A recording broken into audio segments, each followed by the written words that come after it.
मेरा नाम नेहा है। मेरी उम्र 20 साल है। मैं एक शादीशुदा औरत हूँ। मेरी शादी अभी कुछ दिन पहले ही हुई है। हमें बताया गया था कि मेरी एक ननद है जो बहुत बीमार है और वह केवल अपने कमरे तक ही सीमित रहती है। लेकिन हमें इस बात की जानकारी नहीं दी गई थी कि इस बहन के साथ कुछ और भी मसले हैं। जब से मैं इस घर में शादी करके आई थी, बहुत से अजीब हरकतें देख चुकी थी। आज सुबह की ही तो बात है, जब मैं अपनी ननद को नाश्ता देने के लिए खड़ी हुई थी। रोजाना मेरे ससुर ही उन्हें 3 वक्त का खाना देने के लिए जाते थे। जैसे ही मैं अपनी ननद के कमरे की तरफ बढ़ी तो मेरे ससुर अचानक गुस्से में चिल्ला पड़े। उन्होंने कहा कि खबरदार, जो आइंदा ये हरकत करने की तुमने कोशिश भी की तो मुझसे बुरा कोई नहीं होगा। उनकी दहाड़ सुनकर मेरा पूरा शरीर कांप उठा था। मेरे पति फौरन अपनी जगह से खड़े हो गए और अपने पिताजी को इशारा करते हुए चुप रहने का इशारा देने लगे, जबकि मैं बुरी तरह से सहम गई थी। मुझे समझ नहीं आ रहा था कि उन्होंने मेरे साथ ऐसा बर्ताव क्यों किया, जबकि मैंने कुछ भी नहीं किया था। मैं तो बस उनकी ही मदद करना चाहती थी, लेकिन उनका गुस्सा देखकर मेरे रोंगटे खड़े हो गए थे। उन्होंने जिस अंदाज में मुझे डांटा था, मेरी आंखें भर आई थीं। मेरे माता पिता ने कभी मुझे इस तरह से चिल्लाकर किसी चीज के लिए मना नहीं किया था। यही वजह थी कि मैं एकदम चुप हो गई थी और चुपचाप किचन में चली गई थी। वो रिश्ते में मेरे ससुर थे, यानी मेरे पिता के सामान थे। शादी को भी ज्यादा वक्त नहीं हुआ था, इसलिए मुझे हर कदम सोच समझ कर रखना था। लेकिन रसोई में आने के बाद मेरा दिल बुरी तरह से कांप रहा था। मेरा हाल बहुत बुरा हो रहा था। यह अभी मेरे साथ क्या हुआ था? मेरी समझने की काबिलियत ही जैसे खत्म हो गई थी। कुछ पल और बीते थे कि अचानक किचन में मेरे पति आए थे और मुझे अपने घेरे में लेते हुए बोले थे, क्या हुआ जान, क्यों यहाँ आ गई हो? मेरी आंखों से जो आंसू निकलने वाले थे, मैंने फौरन उन आंसुओं को पीछे धकेल दिया था और सिर नामे हिलाते हुए बोली थी कि नहीं, ऐसी कोई बात नहीं है, मैं ठीक हूँ। मगर मेरी आवाज ही ये बताने के लिए काफी थी कि मैं रो रही हूँ। वह फौरन ही मुझे अपनी तरफ घुमाते हुए बोले थे कि मैं जानता हूँ पापा तुम्हारे साथ बदसलूकी कर गए हैं, लेकिन मैं उनकी तरफ से माफी मांगता हूँ। दरअसल वह दीदी के साथ बहुत ज्यादा क्लोज हो गए हैं। उनका हर काम वह अपने हाथ से करते हैं, इसलिए अगर अब कोई उनकी जगह लेने की कोशिश करता है तो उन्हें गुस्सा आ जाता है। जबकि मैं चुप थी, भला मैं क्या ही बोलती, इसलिए चुपचाप सिर झुका लिया था। मेरी शादी को केवल 1 ही महीना हुआ था और मैंने अभी तक अपनी ननद की शक्ल तक नहीं देखी थी। यही वजह थी कि मुझे अब हद से ज्यादा जिज्ञासा होने लगी थी। मेरे पति काफी देर तक मुझसे बातें करते रहे और मेरा मूड ठीक करके वह अपने काम के लिए निकल गए, जबकि मैंने भी सिर झटक कर किचन संभालना शुरू कर दिया था। थोड़ी ही देर गुजरी थी कि अचानक मुझे एक औरत की चीख सुनाई दी थी। मैंने फौरन अपने हाथ साफ करके किचन से बाहर आई थी। वह चीख मेरी ननद के कमरे से आ रही थी। लगातार ऐसा लग रहा था कि जैसे कोई औरत दर्द में है, वह चिल्ला रही है, लेकिन उस पर जबरदस्ती जुल्म किया जा रहा है। मेरा दिल अचानक तड़प उठा था। मैंने फौरन अपनी ननद के कमरे की तरफ कदम बढ़ाए थे। क्या मुझे इस कमरे में जाना चाहिए था? अगर किसी ने इस बात का बुरा माना तो क्या होगा? मगर वह तकलीफ में थी, मुझे उसकी मदद हर हाल में करनी थी। यह सोचकर मैं उसके कमरे के पास आ गई थी, लेकिन डर हद से ज्यादा था। मैं दरवाजा खोलती उससे पहले ही कमरे का दरवाजा खुला था। सामने ही मेरे ससुर खड़े हुए थे। उनका पूरा शरीर पसीने से भीगा हुआ था। उनका हाल बेहाल हो रहा था, बाल बिखरे हुए थे और कपड़े भी बहुत खराब हो रहे थे। मैं फौरन 2 कदम पीछे हटी थी। वो मुझे देखते हुए बोले थे कि क्या हुआ बहू, यहाँ कैसे आना हुआ? जबकि मैं फौरन हड़बड़ा गई थी और खुद को संभालते हुए बोली थी कि पापा दीदी चिल्ला रही थी कि क्या हुआ, वह ठीक है ना? जबकि उन्होंने सिर हाँ में हिलाया था और मुझे देखते हुए बोले थे कि अब दोबारा यहाँ आने की कोशिश मत करना। खैर, जाओ। जबकि मैं बिल्कुल चुप हो गई थी। भला ये क्या तरीका था बात करने का? आखिर कमरे के अंदर ऐसा क्या क्या हो रहा था कि वह इस तरह से चिल्ला रही थी? मैं चुपचाप किचन में आकर खड़ी हो गई थी, लेकिन अब मुझे बेचैनी होने लगी थी। एक पल के लिए दिल किया कि मैं अपने पति को फोन करके पूरी दास्तान सुनाऊं, उन्हें बताऊं कि उनके पापा उनकी बहन के साथ पता नहीं क्या कर रहे हैं। लेकिन अगर मैं ये गलती करती तो शायद मेरा घर कभी भी नहीं बच सकता था। मैं अपने माँ बाप की इकलौती बेटी थी। मेरे माता पिता ने विदा करते वक्त मुझे यही समझाया था कि बेटा, तुम्हें अपना घर बसाना है, जैसे तुम्हारे ससुराल वाले कहे वैसे ही करना। तुम्हारी तरफ से हमें कोई शिकायत नहीं चाहिए। हाँ, तुम हमारी इकलौती बेटी हो, लेकिन हम तुम्हें बिल्कुल भी इस चीज की इजाजत नहीं देंगे कि तुम अपना घर उजाड़ दो। मुझे मालूम था अगर मैंने अपने ससुर की बात को नजरअंदाज किया तो मेरे पति मुझे बिल्कुल माफ नहीं करेंगे। इसलिए मैं खामोश हो गई थी और चुपचाप अपने काम में मग्न हो गई थी। हर थोड़ी देर बाद मुझे एक दर्द भरी आवाज आती थी, मगर मैं इस तरफ अब ध्यान देना जरूरी ही नहीं समझ रही थी, क्योंकि मैं जान गई थी कि अगर मैंने इस तरफ ध्यान दिया तो बेमतलब में हल्की होती रहूंगी। मैंने खामोशी से जल्दी जल्दी अपना काम पूरा किया था और अपने कमरे में आकर लेट गई थी। मुझे बार बार अपने ससुर का वह हुलिया याद आ रहा था। उनका पसीने में भीगा होना, उनके कपड़ों का खराब होना, बहुत सी चीजों का अंदेशा था, मगर मैं कोई गलत विचार नहीं लाना चाहती थी। वह मेरी ननद के बाप थे और अगर मैं उनके बारे में कुछ भी गलत राय कायम करती तो वह बहुत बुरी बात हो जाती। लेकिन मैंने आज सोच लिया था कि रात में जब मेरे पति घर वापस आएंगे तो मैं उनसे इस बारे में जरूर बात करूंगी कि दोपहर के वक्त आपकी दीदी दर्द से तड़प कर रो रही थी, लेकिन आपके पापा कुछ भी नहीं कर रहे थे, बल्कि वह कमरे के अंदर थे और मुझे बस यही बोल रहे थे कि वह ठीक है और मुझे इस तरफ आने की जरूरत नहीं है। वक्त धीरे धीरे गुजरता चला गया था और शाम के साए ढलते ही मेरे पति और देवर घर लौट आए थे। पति को देखते ही मैं खिल उठी थी। शादी की शुरुआत थी, इसलिए नया नया प्यार का बुखार चढ़ा हुआ था। उनको देखते ही मैंने मुस्कान पास की थी और फौरन उनकी सेवा में पानी लेकर खड़ी हो गई थी। उन्होंने पानी का गिलास मुस्कुराते हुए मेरे हाथ से थामा था और गटागट पी लिया था। वह मुझे एक नजर देखकर कमरे में चले गए थे। मैंने अपने देवर को भी पानी दिया था और अपने पति के पीछे गई थी ताकि उनसे अच्छी तरह से मिल सकूं। जैसे ही मैं कमरे के अंदर दाखिल हुई, अचानक ही मेरे पति ने मुझे गर्दन से पकड़कर दीवार से लगा दिया था, जबकि मैं सांस रोककर उन्हें देख रही थी।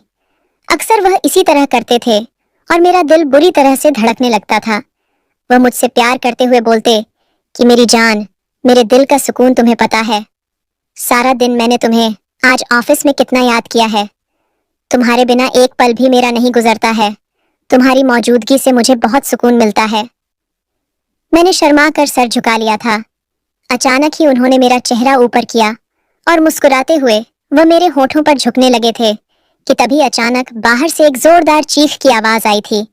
ये सुनकर मेरा दिल एकदम से दहल गया था। मेरे पति भी मुझसे अलग हुए थे और हम दोनों पति पत्नी एक साथ कमरे से बाहर आए थे। सामने ही मेरा देवर परेशान निगाहों से अपनी बहन के कमरे की तरफ देख रहा था। मैं भी हैरान हो गई थी कि अचानक हुआ क्या है। तभी मेरे पति ने सवालिया निगाहों से अपने भाई को देखा था, जबकि वह सर ना में हिला रहा था। अचानक कमरे का दरवाजा कोई जोर जोर से पीटने लगा था। यह देखकर मेरे हाथ पांव कांपने लगे थे। मैं कभी अपने देवर को देख रही थी तो कभी अपने पति को, लेकिन वह दोनों खामोशी से वहीं खड़े हुए तमाशा देख रहे थे। अचानक ही कमरे का दरवाजा खुला था और मेरे ससुर कमरे से बाहर आए थे। उनकी हालत दोपहर वाली ही थी। उनका चेहरा पसीने से भीगा हुआ था, कपड़े खराब हो रहे थे और बाल बिखरे हुए थे, जैसे कमरे में बहुत गर्मी थी। मैंने अपने पति और देवर की तरफ देखा था।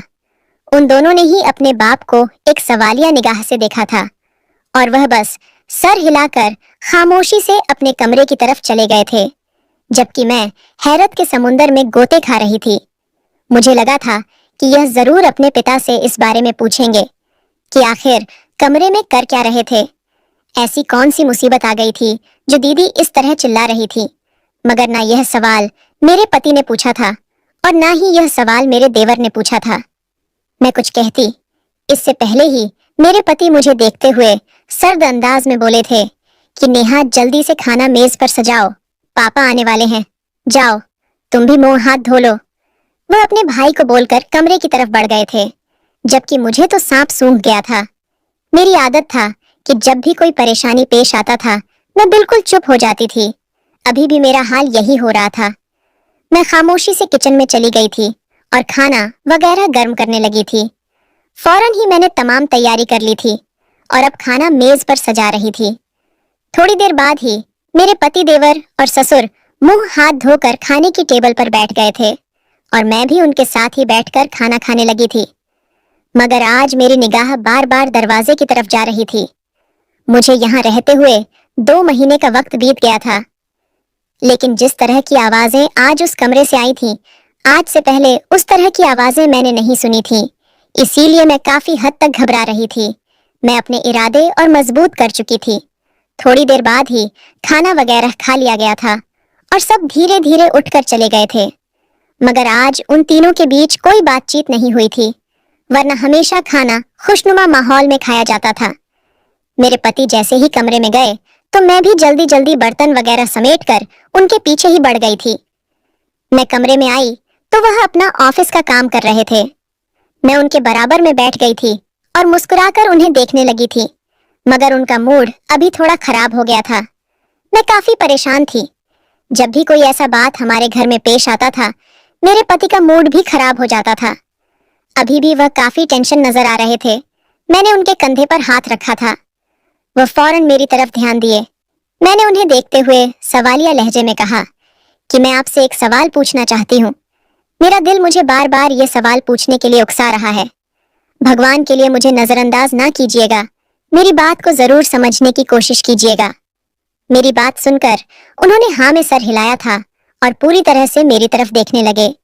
एक पल के लिए मुझे घबराहट भी हुई थी कि कहीं मेरे पति को मेरी बात बुरी न लग जाए, नहीं तो वह नाराज भी हो सकते हैं। लेकिन मैंने यह बात पूछना भी बेहद जरूरी समझा था, क्योंकि मैं इस तरह से इस घर में नहीं रह सकती थी। मैं दिन ब दिन परेशानी का शिकार होती जा रही थी। मैंने उन्हें देखते हुए कहा कि मैं जानती हूँ आपको यह बात बुरी लगेगी, क्योंकि आपने इससे पहले भी मुझे मना किया है। लेकिन एक बार मेरी बात को गौर से सुने। आपकी गैर मौजूदगी में आपकी बहन की तबीयत बहुत ज्यादा खराब हो जाती है और वह जोर जोर से चीखती है, लेकिन आपके पापा उन पर बिल्कुल भी ध्यान देना जरूरी नहीं समझते और जब मैं कमरे में जाने की कोशिश करती हूँ तो मुझे भी मना कर देते हैं। अक्सर जब वह कमरे से बाहर आते हैं तो उनका चेहरा पसीने से भीगा होता है, कपड़े भी खराब हो रहे होते हैं और बाल भी बिखरे हुए होते हैं। ये सब क्या है? आखिर वह आपकी बहन के साथ ऐसा क्या करते हैं? मैं कहना तो नहीं चाहती, लेकिन मुझे बहुत कुछ गलत महसूस हो रहा है। कहीं पापा जी आपकी बहन के साथ। अभी मैं कुछ कहती, इससे पहले ही मेरे पति ने मेरे मुंह पर एक जोरदार थप्पड़ मार दिया था। यह थप्पड़ इतनी जोरदार था कि मैं उसी पल बिस्तर पर गिर गई थी। वह मेरे बाल पकड़ते हुए गुस्से से चीखे थे, तुम्हारी हिम्मत कैसे हुई मेरे पापा और मेरी बहन के बारे में इस तरह की घटिया बात करने की? तुमने अपने आप को क्या समझ रखा है? शर्म आनी चाहिए तुम्हें। जबकि मेरा पूरा शरीर डर के मारे कांपने लगा था। मुझे यकीन नहीं आ रहा था कि मेरे पति ने मेरे मुंह पर थप्पड़ मारा है। आज तक मेरे माँ बाप ने मुझे नहीं मारा था और मेरे पति ने शादी के 2 महीने बाद ही मुझ पर हाथ उठा दिया था। मैं फटी फटी निगाहों से उनका चेहरा देख रही थी। मैं कुछ कहती, उससे पहले ही वह कमरे से बाहर चले गए थे। मेरा पूरा वजूद सुन्न हो गया था। मैं खामोशी से बैठी रही थी। थोड़ी देर बाद मेरा सब्र टूटा था और मेरी आंखों से टप टप आंसू बहने लगे थे। मैंने कल्पना भी नहीं की थी कि मेरे पति मुझे मारेंगे। एकदम से मुझे गुस्सा आने लगा था। एक तो मैं उनकी बहन के बारे में ही सोच रही थी और वह मेरे चेहरे पर थप्पड़ मार गए थे। मेरा बस नहीं चल रहा था कि मैं कुछ कर जाऊं, लेकिन मैं बेहद मजबूर थी। मैं खामोशी से बैठी रही थी, पर मेरे आंसू किसी कीमत पर भी नहीं रुक रहे थे। मुझे बहुत तकलीफ हो रही थी। एक पल के लिए मेरा दिल किया कि मैं अपना सामान बांधकर इस घर से चली जाऊं, वरना तो मैं दिन ब दिन यहाँ रहते हुए मानसिक रोगी बन जाऊंगी। लेकिन अगर मैं अपने घर जाती तो मेरे माँ बाप भी मुझे यही कहते कि तुम्हारा इस मामले में दखल अंदाजी करने का कोई फायदा नहीं है। गलती तुम्हारी है, तुम्हें अपने आप पर काबू रखना चाहिए था। मैं रोते रोते बिस्तर पर लेट गई थी। रात भी काफी हो गई थी और पति ना जाने कहाँ चले गए थे। अब मुझे परेशानी होने लगी थी। मुझे अपना ही कसूर नजर आ रहा था। मुझे अपने पति से इस तरह बात नहीं करनी चाहिए थी। वह उनके पिता थे और उनकी वह बहन थी। अगर उन्हें मेरी बातें बुरी लग गई होंगी तो कितना बड़ा परेशानी हो सकता है। यही सोच सोच कर मेरी नींद उड़ गई थी। काफी देर बाद मेरे कमरे का दरवाजा खुला था और मैं फौरन उठकर बैठ गई थी। कमरे के अंदर आने वाला शख्स कोई और नहीं बल्कि मेरे पति थे। मैं फौरन बिस्तर से उतरकर उनके सामने आई और उनके आगे हाथ जोड़ते हुए बोली कि मैं जानती हूँ मैंने आपके साथ बहुत बदतमीजी की है। मुझे इस तरह से आपके पिता और बहन के बारे में इतना गिरा हुआ बात नहीं करनी चाहिए थी, लेकिन जो मैंने देखा था वही बोली थी। लेकिन मैं इस चीज की माफी मांगती हूँ। मुझे माफ कर दें। अब दोबारा इस तरह की बातचीत नहीं करूंगी। मेरी बात सुनकर भी वह राजी नहीं हुए थे। बस मुझे नजरअंदाज करके बिस्तर पर जाकर लेट गए थे और मुझसे करवट मोड़ ली थी। हमारी शादी को 1 महीना हो गया था, लेकिन इस 2 महीने के बीच कभी भी वह मुझसे करवट मोड़कर नहीं सोए थे। इसी वजह से मुझे और ज्यादा परेशानी होने लगी थी। मुझे समझ नहीं आ रहा था कि मैं उन्हें कैसे राजी करूं। काफी देर तक मैं दरवाजे के पास ही खड़ी सोचती रही थी, मगर मेरी हिम्मत नहीं हुई थी कि मैं दोबारा उनके पास जाती और उन्हें राजी करने की कोशिश करती। मैं खामोशी से वहीं कमरे के सोफे पर बैठ गई थी और सोचने लगी थी कि मामले को कैसे रफा दफा करूं। शादी के 2 महीने बाद हम दोनों के बीच यह पहली लड़ाई थी, वरना हमारा रिश्ता बहुत अच्छा था। कई पति पत्नी के रिश्ते में बहुत ज्यादा झगड़े होते हैं, लेकिन हम दोनों बिल्कुल भी ऐसे नहीं थे, बल्कि हमारे बीच बहुत प्यार और मोहब्बत थी। रात धीरे धीरे बीतना शुरू हो गई थी और मेरी नींद दूर दूर तक नहीं थी। मैं लगातार अपने पति को देखे जा रही थी। अचानक मेरे दिमाग में एक ख्याल आया था। अभी इस वक्त मेरे पति, मेरे देवर और मेरे ससुर तीनों ही सो रहे थे। क्यों ना मैं अपनी ननद को देख कर आऊं, वह कैसी है और क्या कर रही है। शादी को पूरा 2 महीना हो गया था, लेकिन मैंने अभी तक अपनी ननद की शक्ल नहीं देखी थी और यह जिज्ञासा मुझे चैन नहीं लेने दे रही थी। अभी थोड़ी देर पहले हम दोनों पति पत्नी के बीच बहुत बुरी लड़ाई हुई थी, मगर इसके बावजूद भी मेरे दिल में अचानक यह ख्याल आया था। मैं बहुत संभल कर अपनी जगह से खड़ी हुई थी। मैंने एक नजर अपने पति की पीठ पर डाली थी और खामोशी से कमरे से बाहर आ गई थी। मैंने बहुत खामोशी के साथ कमरे का दरवाजा बंद किया था। मेरा दिल बहुत बुरी तरह से धड़क रहा था। बेचैनी हद से ज्यादा थी। मैं कैसे आगे बढ़ रही थी ये मैं ही जानती थी। मैं कमरे के करीब आ गई थी, बस अब कमरा खोलकर अंदर जाना था। तभी अचानक मुझे उस कमरे के अंदर से अपने ससुर की आवाज सुनाई देने लगी थी और मैं फौरन किचन के पास चली गई थी। मेरा दिल धक से रह गया था। रात के इस पहर मेरे ससुर अपनी बेटी के कमरे में क्या कर रहे थे, यह सोचते ही मेरा दिल जोर जोर से धड़कने लगा था। हमेशा की तरह जब वह कमरे से बाहर निकले तो उनकी हालत वैसी ही थी। कपड़े खराब थे और बाल बिखरे हुए थे। आज तो उनकी हालत और भी ज्यादा खराब थी। वह बुरी तरह से हाँफ रहे थे। यह सब क्या था? मेरी समझ से बाहर था। वह सीधे अपने कमरे में चले गए थे। मेरा दिल धक से रह गया था। क्या मुझे अब अपनी ननद को देखना चाहिए था? अचानक मेरे दिल में यह सवाल आया था। जब मैं कमरे से बाहर आने का रिस्क ले ही चुकी थी, तो मुझे एक बार उस कमरे के अंदर जाना जरूर चाहिए था।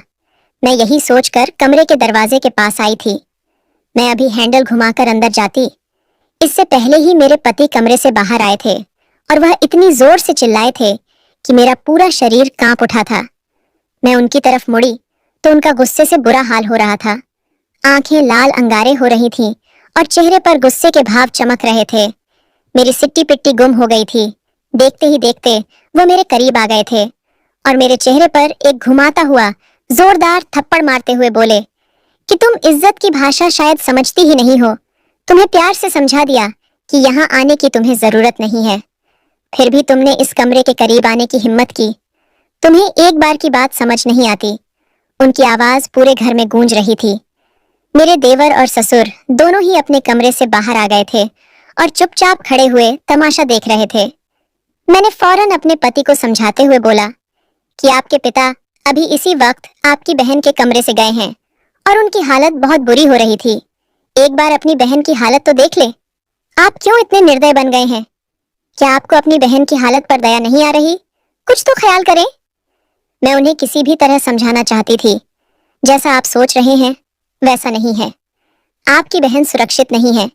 लेकिन वह मेरा बाजू पकड़कर मुझे कमरे में ले आए और बिस्तर पर पटकते हुए बोले कि मैं तुम्हें बता रहा हूं नेहा, अब तुम सुधर जाओ, नहीं तो मैं तुम्हें अपने साथ नहीं रखूंगा, बल्कि तलाक देकर अपने घर से बाहर निकाल दूंगा। इस दुनिया में लड़कियों की कमी नहीं है, मुझे तुम्हारे जैसी दूसरी मिल जाएगी। इसीलिए अपने आप को अच्छी तरह से समझा लो। उनकी बात सुनकर मैं हैरत में पड़ गई थी। उन्होंने अब तक मेरे चेहरे पर 2 थप्पड़ मार दिए थे, लेकिन मैंने आह तक नहीं की थी। अब उनकी तलाक की धमकी ने मेरा होश उड़ा दिया था। आखिर इस कमरे में ऐसा क्या था जो ये लोग मुझे नहीं देखने दे रहे थे? मगर फिलहाल मैं चुप हो गई थी। मेरा घर बर्बाद हो सकता था और मुझे हर हाल में अपना घर बसाना था। मैं अपने माँ बाप की नाक किसी कीमत पर भी नहीं कटवा सकती थी। वह रात मेरे लिए बहुत तकलीफ देह थी। मुझे हर पल वह थप्पड़ याद आ रहे थे जो मेरे पति ने मेरे चेहरे पर मारे थे। अब मुझे अपने ससुर से बेहद नफरत महसूस हो रही थी। जिस पल मैं इस घर में आई थी, उसी दिन मैंने सोच लिया था कि मैं अपने ससुर की बहुत सेवा करूंगी। वह मेरे पिता के बराबर हैं। सास तो है नहीं, लेकिन ससुर को इतना इज्जत दूंगी कि वह मुझे बहुत चाहेंगे। लेकिन मुझे पता नहीं था कि मेरे ससुर इतने घटिया इंसान हैं। मुझे उनसे सख्त नफरत हो गई थी। मुझे लगता था कि उसने अपनी बेटी को कैद करके रखा है और मैंने तय कर लिया था कि अब उनकी तरफ देखना भी बर्दाश्त नहीं करूंगी। सुबह सुबह ही मेरी आंख खुल गई थी। मैंने करवट लेकर देखा तो मेरे पति कमरे में मौजूद नहीं थे। मैं हैरान हुई थी। हालांकि वह सुबह देर से उठने के आदी थे। भला इस वक्त वह कहाँ जा सकते थे? मैंने जल्दी से मुंह हाथ धोया और अपने कपड़े बदले थे। मैं नाश्ता बनाने के इरादे से कमरे से बाहर आई थी। तभी मेरी नजर अपने पति पड़ी थी। वह अपने पिता के कमरे से बाहर आ रहे थे। क्या वह उनसे सवाल जवाब करने गए थे या फिर उन्हें समझाने के लिए गए थे? मगर उनके चेहरे पर एक मुस्कुराहट थी और ये मुस्कुराहट मुझे बहुत कुछ समझा रही थी। क्या ये भाई बाप सब एक जैसे थे? मुझे एकदम अपनी ननद पर बेइंतहा तरस आ गया था। वह कब से यह सब सह रही थी? ये सोच आते ही मेरा दिल रो पड़ा था। मुझे अपने पति से भी घिन आने लगी थी, मगर मैं खामोश रही थी। मैंने किचन में आकर नाश्ता बनाया था। अभी मुझे थोड़ी ही देर गुजरी थी जब अचानक मेरे पति किचन में दाखिल हुए थे और मेरी पीठ देखते हुए बोले थे कि नेहा कमरे में आओ, मुझे तुमसे जरूरी बात करनी है। उनकी आवाज पर मैं पलटी थी, लेकिन वह ठहरे नहीं थे, बल्कि खामोशी से कमरे में चले गए थे। मैंने भी चूल्हा बंद किया था और उनके पीछे ही कमरे की राह ली थी। आज रविवार का दिन था। सभी घर पर मौजूद थे। अगर नाश्ते में देरी हो जाती तो इसमें कोई बड़ा परेशानी नहीं था। मैं कमरे में दाखिल हुई तो वह सोफे पर खामोशी से बैठे हुए थे। उन्होंने मुझे देखकर अपने बराबर में बैठने का इशारा किया था। मैं बहुत ही सलीके से उनके बराबर में बैठ गई थी। मुझे अभी भी उनसे डर लग रहा था, कहीं ये मुझ पर बेवजह गुस्सा न कर जाए। लेकिन शुक्र था कि वह बिल्कुल चुप थे और यह खामोशी मुझे और डराए जा रही थी। कहते हैं ना, कुछ खामोशियां तूफान की शुरुआत होती है। थोड़ी देर बाद मेरे पति मुझे देखते हुए बोले थे कि मैं जानता हूँ नेहा, कल रात का रवैया तुम्हारे लिए बहुत बुरा होगा। मैं यह भी जानता हूँ कि तुम्हारे माता पिता तुमसे बहुत मोहब्बत करते हैं और कभी भी उन्होंने तुम पर हाथ नहीं उठाया है, लेकिन तुमने मुझे यह करने पर मजबूर किया है। मेरे पिता मेरी बहन की बहुत ख्याल करते हैं, इसलिए उनका हाल ऐसा हो जाता है। अब आइंदा के बाद तुम इस तरह की सोच अपने दिमाग में नहीं पालना। और जब तुमने मुझसे इतनी गिरी हुई बात कही थी तो मुझे गुस्सा आ गया था, इसीलिए मैं अपना होश खो बैठा था और मैंने तुम्हारे मुंह पर थप्पड़ मार दिया। फिर दूसरी बार भी तुमने वही गलती दोहराई। मैं तुम्हें कई बार यह बात समझा चुका हूँ कि पापा को पसंद नहीं है कि कोई भी बहन के कमरे में जाए, इसीलिए गुस्से में मेरा हाथ उठ गया था। लेकिन मेरे पापा का कहना है कि मुझे तुम्हारे साथ इस तरह बदतमीजी नहीं करनी चाहिए थी। मैं तुमसे माफी मांगता हूँ और अब दोबारा ऐसा नहीं होगा। मैं एकदम रोते रोते अपने पति के सीने से लग गई थी। उनका माफी मांग लेना मेरा गुस्सा खत्म कर चुका था। मैं उनके सीने से लगी रो रही थी, जबकि वह मेरा सिर सहला हुए मुझसे लगातार माफी मांगते। मैंने भी उन्हें बड़ा दिल करके माफ कर दिया था। शादी से पहले मेरी सोच बहुत अलग थी। मैंने सोच लिया था कि अगर किसी भी शख्स से मेरी शादी होती है और उसने मुझे मारा तो मैं कभी भी ऐसे इंसान के साथ अपनी जिंदगी नहीं गुजारूंगी। लेकिन जब से मेरी शादी हुई थी, मेरे मिजाज बदल गए थे और मैं समझौता करना शुरू कर चुकी थी। शादी एक समझौते का ही नाम है। जिसने समझौता कर लिया उसकी जिंदगी खूबसूरत है, और जिसने समझौता नहीं किया उसकी जिंदगी बेइंतहा बदसूरत है। वक्त धीरे धीरे गुजरने लगा था। मैं अपने ससुर और ननद की तरफ से बिल्कुल ही दूर हो गई थी। मैं अब उनकी तरफ ध्यान देना भी जरूरी नहीं समझती थी। ये सब एक बेवकूफ़ी थी। मुझे सिर्फ अपने घर पर नजर रखनी थी। बस मैं अपने पति पर ज्यादा ध्यान रखती थी कि कहीं वह कुछ गलत ना कर दें। मेरे पति का कहना था कि मेरे ससुर मेरी ननद की हेल्प करते हैं, उनका ख्याल रखते हैं। लेकिन जो हालात दिन भर रहते थे उससे महज मैं ही वाकिफ थी। इसीलिए मैं इस बात को बिल्कुल भी सच नहीं मानती थी कि मेरे ससुर महज मेरी ननद का ख्याल रखते हैं। ये सब महज एक झूठ पर बनी बनाई कहानी थी। इसके पीछे एक बहुत बड़ा राज छुपा हुआ था जो मेरे पति देवर और ससुरे मुझसे छुपा रहे थे और मैं उसको जानना चाहती थी। लेकिन फिलहाल मैं खामोश थी, क्योंकि जब मेरे पति ही इस मामले में मुझसे बात नहीं करना चाहते थे तो मैंने भी उन्हें ज्यादा कुरेदना जरूरी नहीं समझा था।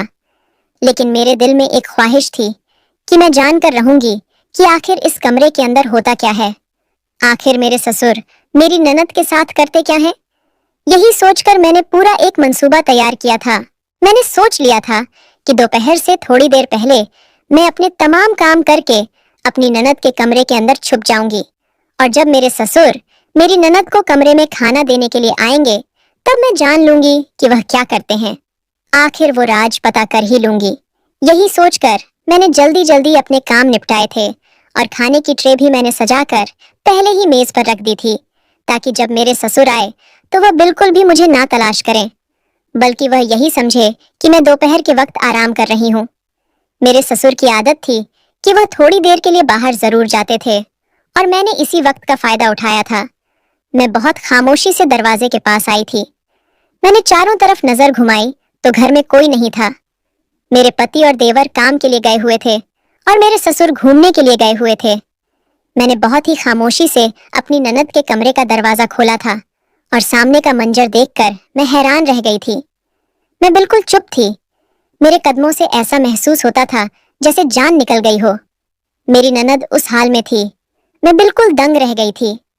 मुझे एकदम अपने ससुर के रूम में दाखिल होने की आवाज आई थी और मैं फौरन वॉशरूम में चली गई थी और जरा सा दरवाजा खोलकर बाहर झांकने लगी थी।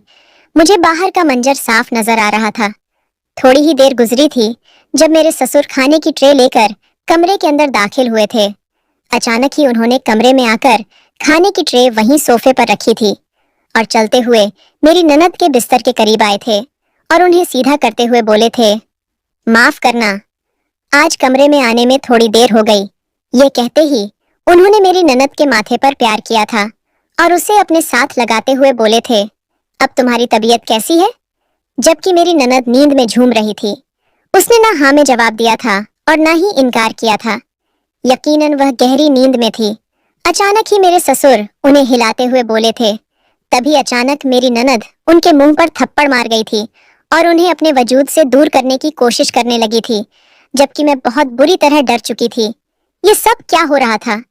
वह बेटी होकर अपने बाप पर हाथ उठा रही थी। ये कोई छोटी बात नहीं थी। मेरा तो दम खुश्क होने के दर पर आ गया था। जबकि मेरे ससुर फौरन ही गुस्सा होते हुए बोले थे, तुम हमेशा ऐसा ही करती हो और मुझे देखो, फिर भी मैं ढीठ की तरह तुम्हारे पास ही मोहब्बत लेने के लिए आता हूँ। मेरा वजूद सनसना उठा था। वह किस तरह की बातें अपनी सगी औलाद से कर रहे थे? क्या उन्हें यह सब करते हुए बिल्कुल शर्म नहीं आ रही थी? अचानक ही वह उनके होठों पर झुक गए थे, जबकि मैंने फौरन अपना रुख बदल लिया था। यह सब कमरे के अंदर क्या हो रहा था? मेरी समझ से सब बाहर था। मैंने आज से पहले ऐसा कहीं भी नहीं देखा था। थोड़ी देर बाद जब मैंने पलट कर देखा तो मेरे ससुर अब उन्हें जबरदस्ती खाना खिलाने की कोशिश कर रहे थे, लेकिन वह लगातार उनके हाथ को झटक रही थी। उन्हें किसी भी तरह अपने वजूद से दूर करना चाहती थी, लेकिन मेरे ससुर उन पर चढ़ दौड़े थे। वह बड़े बड़े निवाले बनाकर उनके मुंह में ठूंस रहे थे और फिर जो उन्होंने हरकत की थी उसके बाद मैं आगे नहीं देख पाई थी और कमरे का दरवाजा खोलकर बाहर निकल आई थी। मैं उन्हें देखते हुए गुस्से से बोली थी कि शर्म आनी चाहिए आपको। यह आपके रिश्ते में बेटी लगती है और आप इनके साथ इस तरह का सलूक कर रहे हैं। ये सब क्या आपको अच्छा लगता है? उनकी हालत देखें और अपनी हरकतें देखें। आपको यह भी लिहाज नहीं है कि आपकी उम्र क्या है। मेरे मुंह में जो आ रहा था मैं बोलती जा रही थी।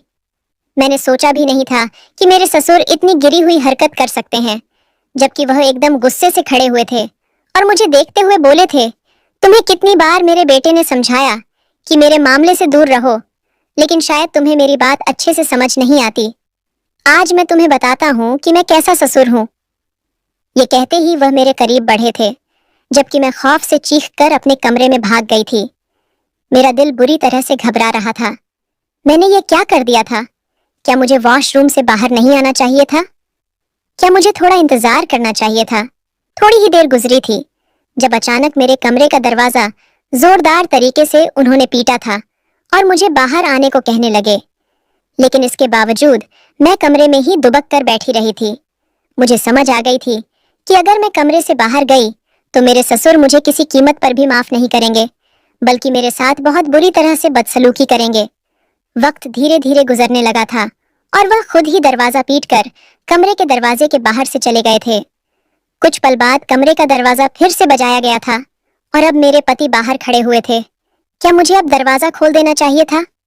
और एकदम मेरे दिल ने आवाज दी थी कि हाँ, दरवाजा खोल दो और अपने पति को बताओ कि तुम्हारे ससुर तुम्हारी ननद के साथ कैसा सलूक कर रहे हैं।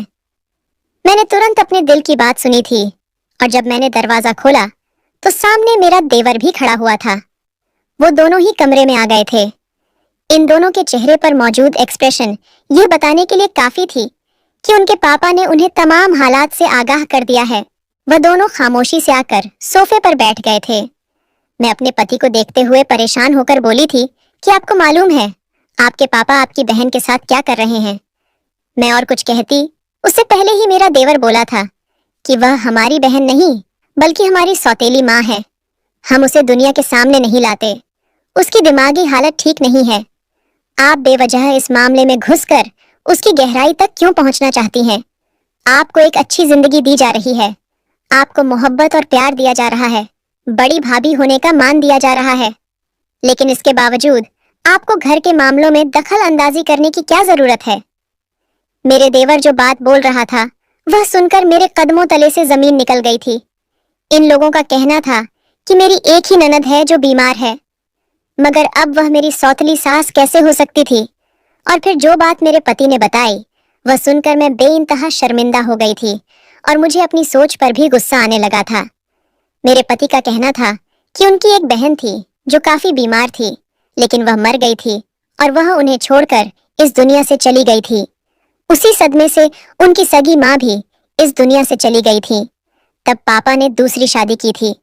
मैं और मेरे पति और उनका भाई इस रिश्ते के लिए राजी नहीं थे। उन्होंने मना कर दिया था कि वह इस औरत को बतौर माँ स्वीकार नहीं करेंगे, मगर मेरे ससुर के पास इस घर के अलावा और कोई ठिकाना नहीं था। उन्होंने वादा किया था कि उनकी बीवी एक कमरे तक ही सीमित रहेगी और उनका कहना कुछ इस तरह सच साबित हुआ था। जब वह उन्हें उनकी माँ के घर से हमारे घर ला रहे थे तब उनका बहुत बुरा एक्सीडेंट हो गया था और वह अपना मानसिक संतुलन खो बैठी थी। वह पागल हो गई थी और हम बदनामी के डर से उन्हें किसी के भी सामने आने की इजाजत नहीं देते थे। उनकी बीमारी बढ़ती जा रही थी, लेकिन हम बहुत बेबस थे। हम चाहकर भी उनके लिए कुछ नहीं कर सकते थे। मैंने और छोटे ने मिलकर एक फैसला किया था कि हम उनका इलाज कराएंगे, लेकिन उन्हें कमरे तक ही सीमित रखेंगे और डॉक्टर का कहना भी यही था कि उन्हें ज्यादा बाहर आने की इजाजत नहीं दी जाए, क्योंकि वह जब गुस्से में आएंगी तो अगले का सिर भी फाड़ देंगी।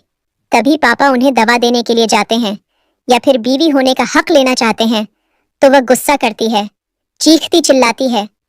इसीलिए तुम्हें गलत फहमी हुई कि पापा उनके साथ कुछ गलत कर रहे हैं। वह हमारी बहन नहीं बल्कि हमारी सौतली माँ है। और मेरे साथ भी कुछ ऐसा ही हुआ था। जब मैं कमरे में दाखिल हुई थी तो एक बड़ी उम्र की औरत बिस्तर पर पड़ी हुई थी। इसीलिए मैं हैरान हो गई थी, मगर अब सच जानने के बाद मुझे सुकून मिल गया था और मैंने अपने पति से माफी मांगी थी कि मैं उनके और उनके पापा के बारे में कितना बुरा सोच चुकी थी। दोस्तों, अगर आपको ये वीडियो पसंद आया हो तो वीडियो को लाइक और चैनल को सब्सक्राइब करें। धन्यवाद।